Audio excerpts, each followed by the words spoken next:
Yes, hi students. In previous classes, we have already discussed about the sexual production in flowering plant and structure of flower and parts of flower and how many type of flower, how flower reproduce and in flower how many type of reproductive organs are present. Okay, so today we will discuss about the process of development of anther and the process of microsporogenesis. Okay, तो जैसा कि पिछले class में हम लोगों ने क्या पढ़ा, पिछली क्लास में हम लोगों ने पढ़ा कि सेक्सुअल प्रोडक्शन प्लांट में कैसे होता है, फ्लावरिंग प्लांट में। जो फ्लावरिंग प्लांट है, फ्लावर क्रिएट करने वाले जो एंजियोस्पर्मिक प्लांट हैं, मोस्टली जो फ्लावरिंग प्लांट है उनमें रिप्रोडक्शन कैसे होता है। तो उसमें मैंने आपको बताया था कि जो फ्लावरिंग प्लांट होते हैं उनमें रिप्रोडक्शन करने के लिए एक विशेष स्ट्रक्चर डेवलप होता है, विशेष प्रकार का ऑर्गन डेवलप होता है जिसको बोलते हैं फ्लावर। तो हमने आपको बताया था कि फ्लावर जो है प्लांट का रिप्रोडक्टिव ऑर्गन है। Flower is the reproductive organ of plant. Flower जो है प्लांट का क्या है, एक रिप्रोडक्टिव पार्ट है। तो उसी फ्लावर से ही वो अपनी संख्या आगे बढ़ा पाते हैं, रिप्रोडक्शन करते हैं। तो मैंने आपको बताया था फ्लावर दो टाइप का था, यूनिसेक्सुअल, बाइसेक्सुअल ना।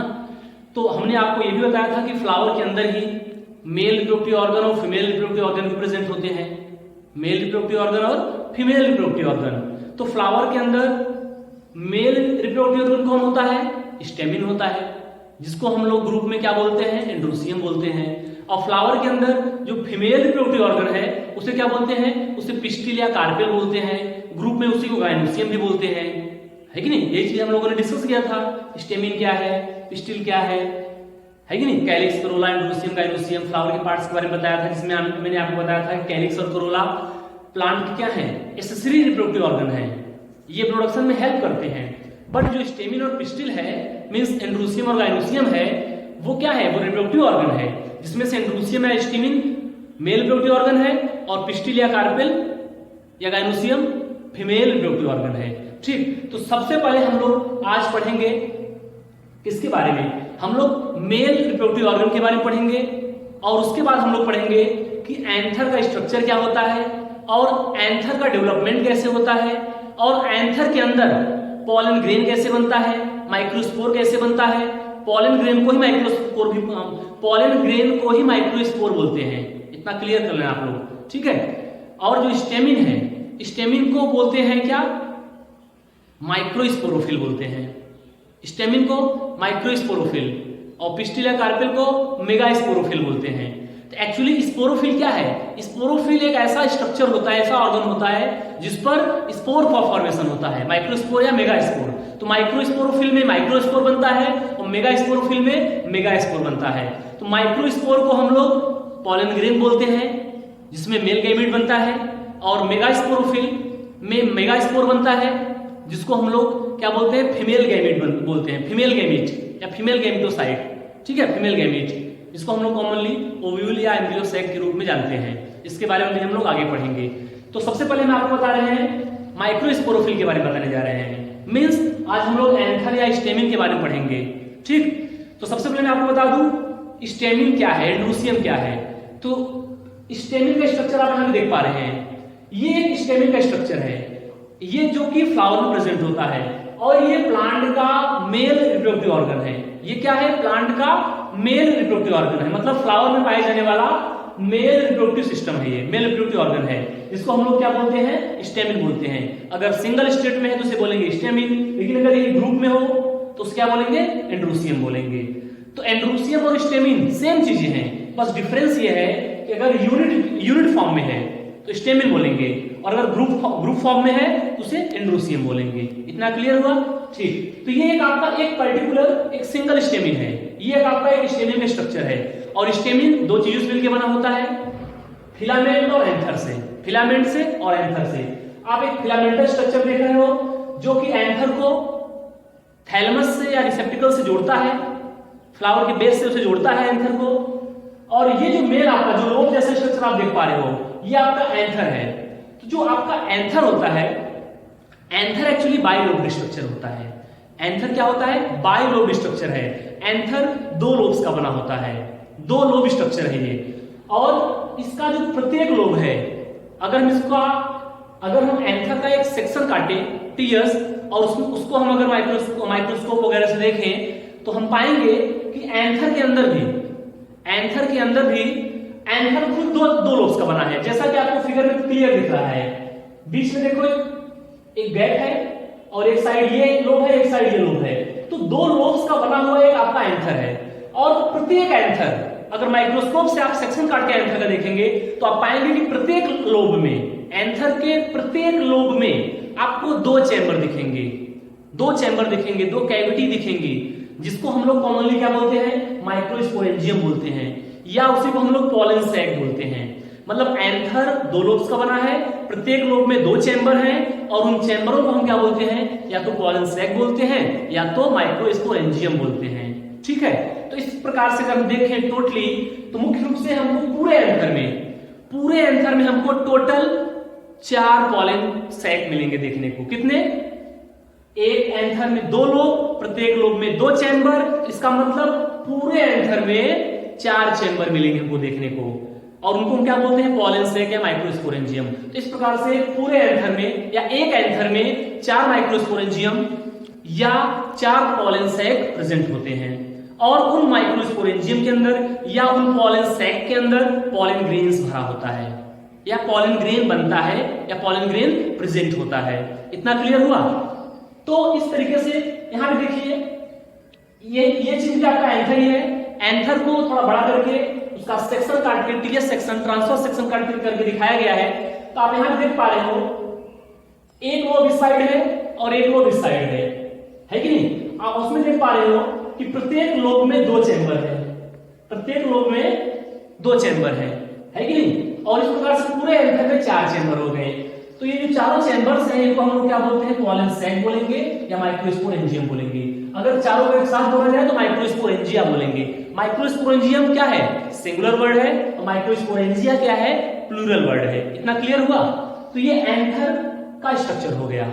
ठीक, अब हम लोग ये पढ़ने जा रहे हैं कि इस एंथर का डेवलपमेंट कैसे होता है, एंथर किस तरीके से डेवलप होता है, और एंथर के अंदर किस तरीके से पॉलन ग्रेन या माइक्रोस्पोर बनता है, उस प्रोसेस को हम लोग पढ़ने जा रहे हैं। ठीक है, तो डेवलपमेंट ऑफ एंथर, सबसे पहले एंथर का जो डेवलपमेंट है हम उसके बारे में पढ़ेंगे। और एंथर के अंदर, एंथर में जो पॉलन सैक बन रहा है, पॉलन चैम्बर बन रहे हैं, माइक्रोस्पोरेंजियम बन रहे हैं, उसमें माइक्रोस्पोर कैसे बनेगा या पॉलन ग्रेन कैसे बनेगा, उसके बारे में हम लोग डिस्कस करने जा रहे हैं। ओके, तो सबसे पहले देखिए, अगर हम एक यंग एंथर की बात करें, अगर हम एक यंग एंथर लें, ऐसा एंथर जो इमेच्योर फॉर्म में है, तो हम पाएंगे, अगर हम उसका सेक्शन कट करके देखें, एक यंग एंथर का, इमेच्योर एंथर का अगर हम सेक्शन कट करके देखें, ट्रांसफर सेक्शन, तो हम पाएंगे कि कुछ हमको वो एंथर कुछ ओवल शेप का दिखेगा। कैसा दिखेगा?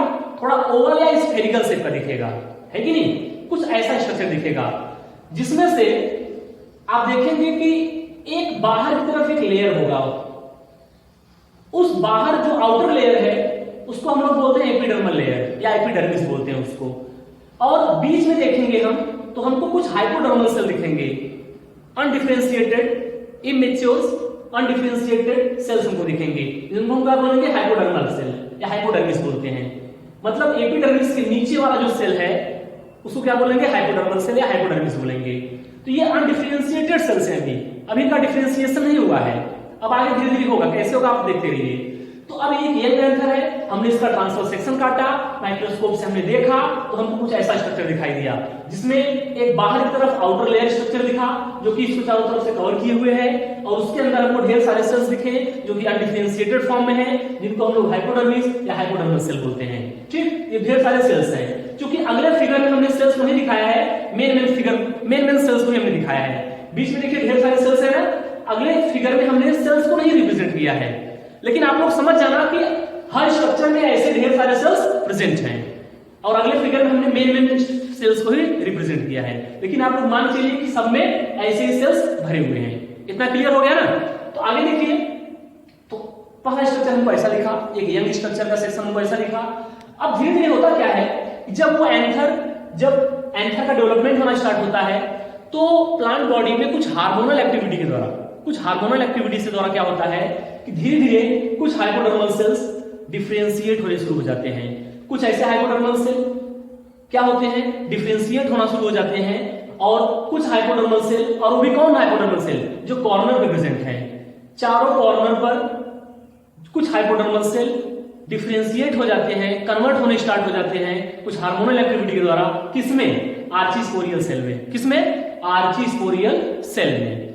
तो यहां मान लीजिए एक आर्चीस्पोरियल सेल यहां पे था, एक हाइपोडर्मल सेल मान लीजिए ये आर्चीस्पोरियल सेल में कन्वर्ट हो गया, यहाँ का भी सेल आर्चीस्पोरियल सेल में कन्वर्ट हो गया, यहाँ का भी और यहाँ का भी, मतलब चारों कॉर्नर पे कुछ सेल्स आर्चीस्पोरियल सेल में कन्वर्ट होने शुरू हो जाते हैं due to hormonal activities. Okay, तो ये क्या है आपका आर्चीस्पोरियल सेल, और बीच में ये सब सेल्स भरे हुए हैं।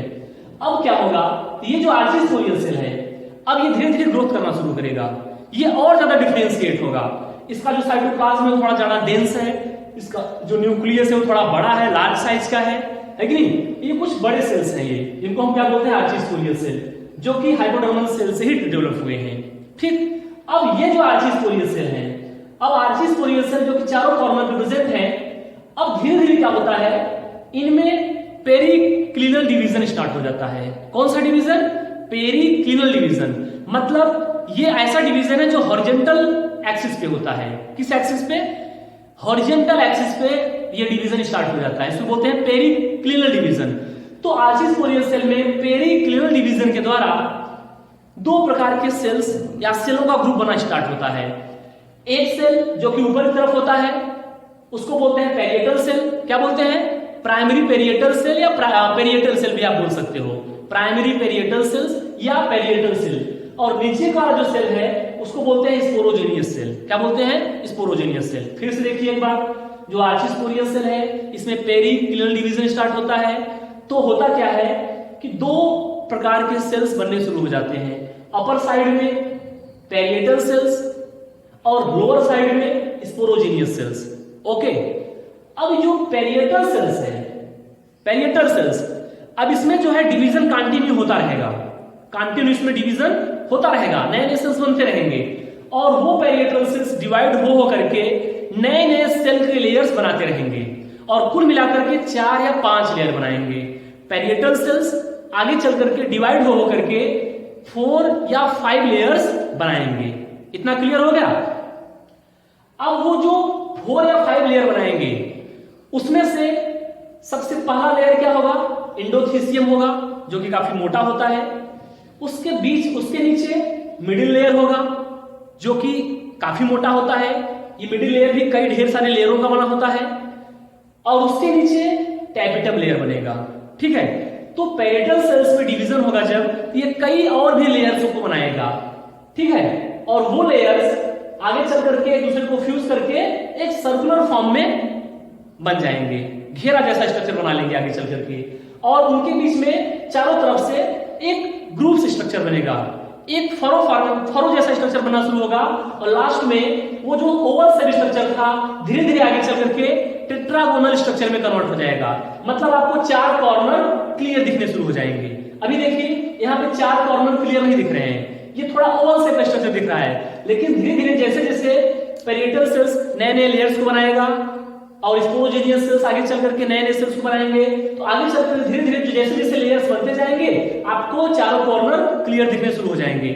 तो इसका मतलब जो आपका एंथर होता है वो टेट्रागोनल शेप का होता है। क्लियर हुआ? इसका मतलब एंथर में 4 स्पोरेंजियम 4 कॉर्नर पे प्रेजेंट होते हैं, माइक्रोस्पोरेंजियम। एंथर में 4 माइक्रोस्पोरेंजियम 4 कॉर्नर पे प्रेजेंट होते हैं। आपको चारों कॉर्नर क्लियर दिख रहे हैं यहाँ पे, क्लियर है ना? तो इस तरीके से पेरिएटल सेल्स आगे चल करके पेरिएटल सेल्स नए नए लेयर्स बनाएगा। तो पहला लेयर क्या होगा? एपिडर्मिस तो पहले से प्रेजेंट था, एपिडर्मल लेयर देखिए पहले से प्रेजेंट है। अब नीचे वाला जो लेयर है जो कि पेरिएटल सेल से बन रहा है वो क्या है? एंडोथीसियम लेयर, उसके नीचे मिडल लेयर, फिर उसके नीचे टैबिटम लेयर। तो ये जो नए नए लेयर्स बन रहे हैं एक्चुअली वो पेरिएटल सेल्स के डिवीजन होने से ही बन रहे हैं। इतना क्लियर हो गया? अच्छा, तो ये सब हो गया। अब उसके नीचे अगर मैं बात करूं जो स्पोरोजेनियस सेल्स हैं, स्पोरोजेनियस सेल्स में भी डिवीजन स्टार्ट होगा और ये स्पोरोजेनियस सेल्स डिवाइड होकर के नए नए सेल बनाएंगे और वो सेल आगे चल करके कन्वर्ट हो जाएंगे किसमें, वो सेल आगे चल करके फिर कन्वर्ट हो जाएंगे, आप कह सकते हो उनको क्या,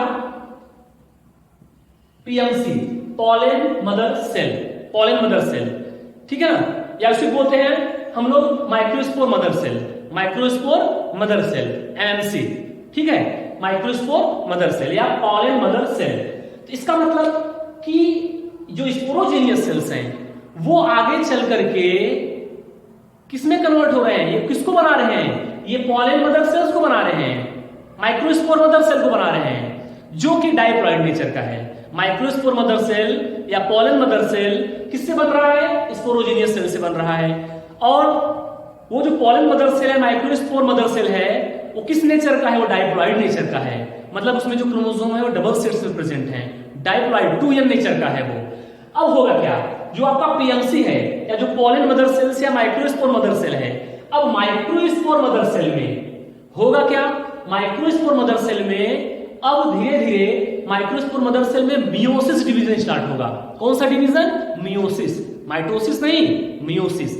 माइटोसिस कहां हुआ था, माइटोसिस तो स्पोरोजेनियस सेल्स में हुआ जिससे कि माइक्रोस्पोर मदर सेल बने ढेर सारे, लेकिन अगर माइक्रोस्पोर मदर सेल बन गए तो माइक्रोस्पोर मदर सेल में जब डिवीजन होगा, मियोसिस डिवीजन जब होगा, तो मियोसिस डिवीजन के द्वारा होगा क्या, ढेर सारे पॉलन ग्रेन्स बनेंगे या माइक्रोस्पोर बनेंगे। इसका मतलब पॉलन मदर सेल से या माइक्रोस्पोर मदर सेल से, माइक्रोस्पोर मदर सेल या पॉलन मदर सेल से मियोसिस डिवीजन के द्वारा क्या बनते हैं, पॉलन ग्रेन्स या माइक्रोस्पोर बनते हैं, ठीक है ना, पॉलन ग्रेन या माइक्रोस्पोर बनते हैं। इतना क्लियर हुआ। तो इस तरीके से हमने देखा कि किस तरीके से एंथर डेवलप हो रहा है और किस तरीके से एंथर के अंदर पॉलन ग्रेन या माइक्रोस्पोर का फॉर्मेशन हो रहा है। तो एंथर के अंदर पॉलन ग्रेन्स या माइक्रोस्पोर का डेवलप होना, इसी प्रोसेस को हम लोग बोलते हैं माइक्रोस्पोरोजेनेसिस। क्या बोलते हैं, माइक्रोस्पोरोजेनेसिस। मतलब पॉलन ग्रेन या माइक्रोस्पोर का एंथर के अंदर डेवलप होना, विकसित होना, बनना, यही प्रोसेस क्या है, माइक्रोस्पोरोजेनेसिस प्रोसेस है। क्लियर हो गया इतना चीज। तो इसका मतलब पॉलन ग्रेन कहां से बना, पॉलन ग्रेन या माइक्रोस्पोर कहां से बना, पॉलन मदर सेल या माइक्रोस्पोर मदर सेल से बना, जो कि डाइप्लॉइड नेचर का था। उसमें मियोसिस डिवीजन हुआ तो क्रोमोसोम को हाफ कर दिया गया। इसका मतलब कि जितने भी पॉलन मदर सेल या माइक्रोस्पोर मदर सेल से जितने भी पॉलन ग्रेन या माइक्रोस्पोर बने, अब वो क्या हो गए, सब वो सबके सब हैप्लॉइड नेचर के हो गए। क्लियर हुआ, pollen mother cell diploid nature का था और आपके जो माइक्रोस्पोर या पॉलन ग्रेन होते हैं वो किस नेचर के होते हैं, वो हैप्लॉइड नेचर के होते हैं। इतना क्लियर हो गया ना, ठीक। अब आगे चल करके फिर क्या होगा कि जो पॉलन ग्रेन बन रहे हैं वो पॉलन ग्रेन में आगे चल करके 2 मेल गैमेट बनेंगे। पॉलन ग्रेन्स के अंदर आगे चल करके 2 मेल गैमेट का फॉर्मेशन होगा, जिसके बारे में भी हम लोग अगले टॉपिक में स्टडी करने जा रहे हैं। इसी के बाद हम लोग उसके बारे में पढ़ेंगे कि पॉलन ग्रेन के अंदर कैसे मेल गैमेट बन रहा है। तो पॉलन ग्रेन के अंदर जो 2 मेल गैमेट का फॉर्मेशन होता है उसको बोलते हैं क्या, उसको बोलते हैं गैमेटोजेनेसिस बोलते हैं, माइक्रोगैमेटोजेनेसिस, गैमेटोजेनेसिस या माइक्रोगैमेटोजेनेसिस। पॉलन ग्रेन के अंदर गैमेट का फॉर्मेशन होना माइक्रोगैमेटोजेनेसिस है, और एंथर के अंदर पॉलन ग्रेन का बनना, माइक्रोस्पोर का बनना माइक्रोस्पोरोजेनेसिस है।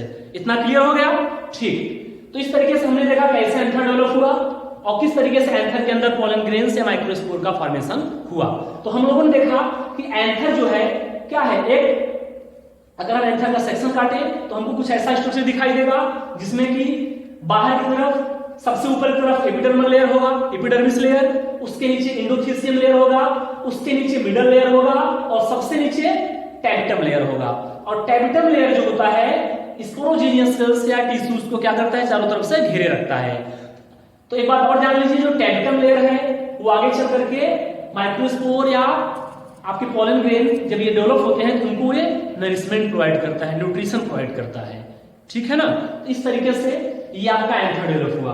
अब इसके बाद जब एंथर मैच्योर हो जाता है तो धीरे धीरे क्या होता है, एंथर का डिवीजन होता है, ठीक है। मतलब एंथर धीरे धीरे क्या होता है, मैच्योर होने के बाद धीरे धीरे इसके जो ग्रुप्स हैं वो अंदर तरफ धंसते हैं और वो सभी क्या हो जाते हैं, पॉलन एंथर के अंदर जो पॉलन ग्रेन्स बना हुआ है वो आगे चलकर क्या हो जाता है, फ्री कर दिया जाता है। और फ्री जब हो जाता है तो वो फिर आगे चल करके बहुत सारे एजेंट के थ्रू इंसेक्ट के थ्रू, वाटर के थ्रू, विंड के थ्रू, अलग अलग एजेंट्स के थ्रू वो पॉलन ग्रेन्स या माइक्रोस्पोर जो है एक फ्लावर से दूसरे फ्लावर पर या उसी फ्लावर के स्टिग्मा वाले पार्ट तक पहुंचाया जाता है कि नहीं, फर्टिलाइजेशन के लिए, जिस प्रोसेस को हम क्या बोलते हैं, पॉलिनेशन बोलते हैं, जिसके बारे में भी हम लोग आगे पढ़ेंगे। ठीक है ना। इस तरीके से हमने क्या पढ़ा, डेवलपमेंट ऑफ एंथर के बारे में पढ़ा और एंथर के अंदर कैसे माइक्रोस्पोर बनता है इसके बारे में पढ़ा। अब हम लोग पढ़ेंगे structure of pollen grain. Pollen grain का स्ट्रक्चर कैसा होता है और पॉलन ग्रेन के अंदर कैसे मेल गैमेट बनते हैं। स्ट्रक्चर ऑफ पॉलन ग्रेन पढ़ेंगे और माइक्रोगैमेटोजेनेसिस के बारे में अभी हम लोग इसके बारे में अभी पढ़ने जा रहे हैं। ठीक है।